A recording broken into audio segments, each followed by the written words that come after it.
Assalamu alaikum wa rahmatullahi wa barakatuhu et bienvenue dans cette nouvelle vidéo. Nous allons poursuivre notre cours sur le statut d'un ism.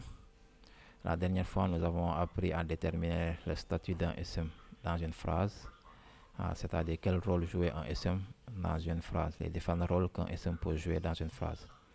Et on va revoir ça. Si je dis par exemple, Daoud alayhi salam a tué Jalut. Donc, qu'est-ce que je vous avais dit? Quand vous avez une phrase, déterminez en premier l'acte. Et si l'acte, c'est quoi? C'est à tuer, clairement, on le souligne. Maintenant, pour connaître l'auteur de cet acte, on doit se poser la question, qui a tué? Qui a tué? Donc, ici, clairement, c'est Daoud. Donc, l'auteur de l'acte aura toujours le statut Rafa. Ok? Donc, Daoud est Rafa. Après, nous allons chercher des détails à cet acte, c'est-à-dire qui il a tué, quand, où, comment, pourquoi. Mais ici, la seule question qu'on peut se poser, c'est qui Daoud a-t-il tué? Et c'est Jalut. Donc, Jalut est un détail de l'acte, donc Nasab, statut Nasab. Ok? Voilà, c'est tout. C'est les deux seuls isms qu'on a dans cette phrase. Donc, Daoud et Rafa, Jalut et Nasab. Il n'y a pas de ism jar. Donc, on n'est pas obligé d'avoir les trois dans une phrase. Ok? Et pour savoir comment déterminer le statut jar, revoyez la dernière vidéo et vous comprendrez, Inch'Allah. Maintenant, ça, c'est du point de vue français. Maintenant, nous allons voir comment on peut le traduire en arabe.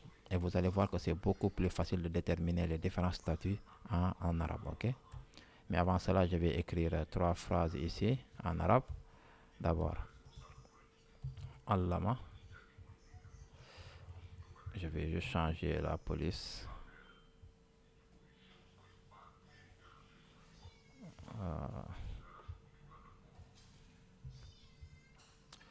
Allama.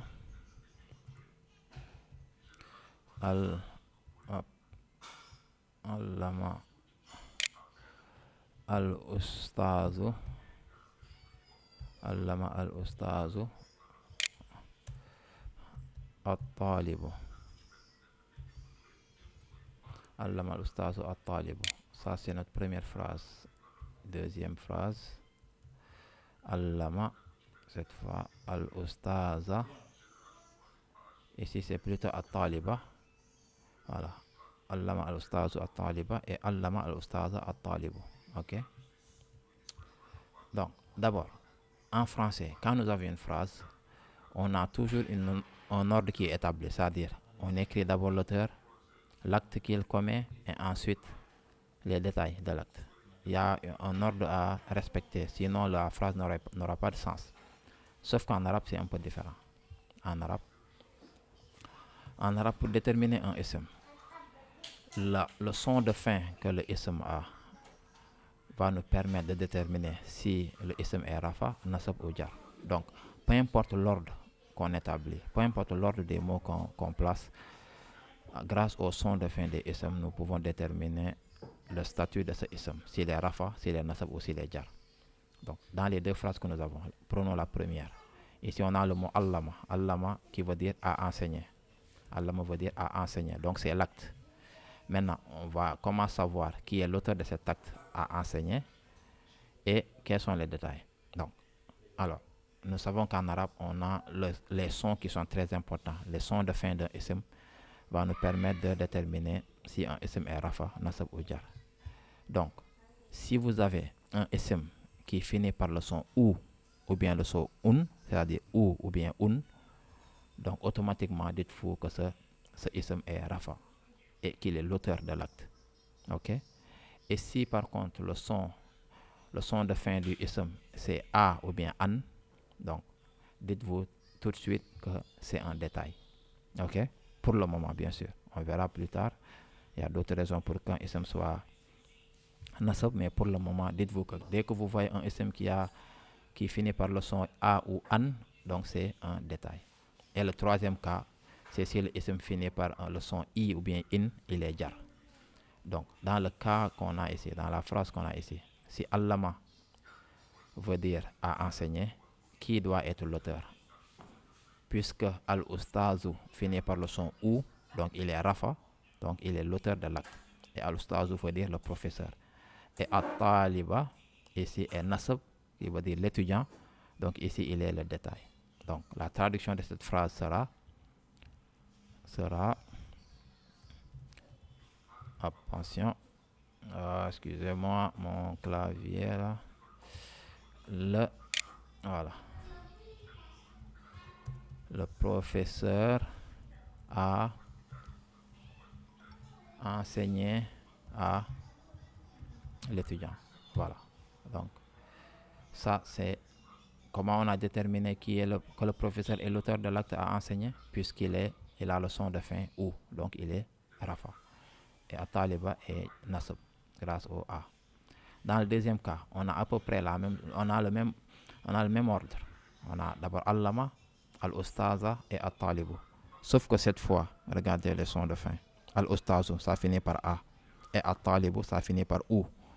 Donc cette fois, at-talibu est l'auteur de l'acte enseigné. Et al-ustaza est un détail. Donc la traduction sera, cette fois, l'étudiant a enseigné au professeur. Donc vous voyez que c'est beaucoup plus facile en arabe qu'en français. Donc au lieu de se poser des questions, de trouver l'acte, de se poser la question qui a commis l'acte et quels sont les détails et tout, en arabe il suffit juste de regarder le son de fin pour déterminer les statuts des différents isms. Vous voyez? Alhamdulillah.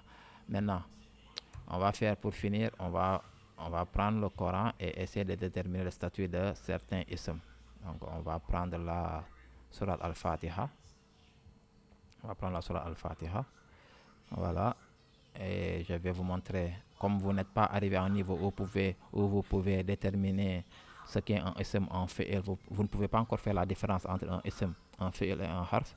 Donc je vais vous montrer un ism et vous allez me dire quel est son statut. D'abord ce mot. Ici on a bismi. Bon, c'est composé de deux mots, mais au moins on voit que le son de fin est i. Donc, quel est le statut de ce ism?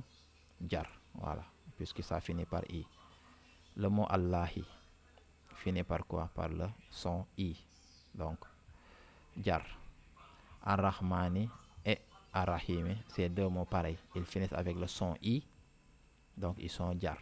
Ils ont le statut jar. Regardez ici, le ism Alhamdu. Alhamdu finit avec le son ou. Donc, il est rafa. On va plus dire il est auteur de l'acte ou bien il est détail, non. On va juste dire il est rafa. Ok? Lillahi, composé de deux mots. Il y a le mot Allahi devant. Donc, le mot Allahi est jar puisque ça finit par le son i. Rabbi, pareil, jar avec le son i. Al-Alamina, on l'a pas encore, ça, on passe ça. Ar-Rahman, Ar-Rahim, ils reviennent les deux. Donc, jar et jar avec le son i. Maliki, encore, jar. Yaumi, jar. Ad-Dini, jar. Vous voyez? As-Sirata, qui finit par le son a, donc nasab, statut nasab. Al-Mustaqima, nasab aussi, avec le son a sur le ma, sur le mim. Sirata, ici, nasab. Alayhim ghayri, ça finit par le son i, on entend le son i, donc jar. Al-Maghdubi, bi, jar. Donc voilà le statut des différents isms qu'il y a dans la Fatiha. Donc à partir de maintenant, quand vous allez écouter le Coran, vous allez être derrière un imam et vous l'écoutez réciter, vous serez en mesure de déterminer ce que l'imam est en train de réciter. Vous pouvez vous dire dans votre tête pendant la prière, ici c'est jar, ici c'est rafa, ici c'est nasab, et ainsi de suite. Tout en restant concentré dans votre prière, bien sûr. Donc voilà, leçon court, mais qui nous a permis de savoir comment déterminer le statut d'un ism en arabe. Alhamdulillah. Donc, continuez à vous abonner, à activer la cloche et à partager la chaîne pour qu'un maximum de personnes puissent bénéficier de ce programme, Inch'Allah. Donc, à bientôt, à la prochaine vidéo. Assalamu alaikum wa rahmatullahi wa barakatuh.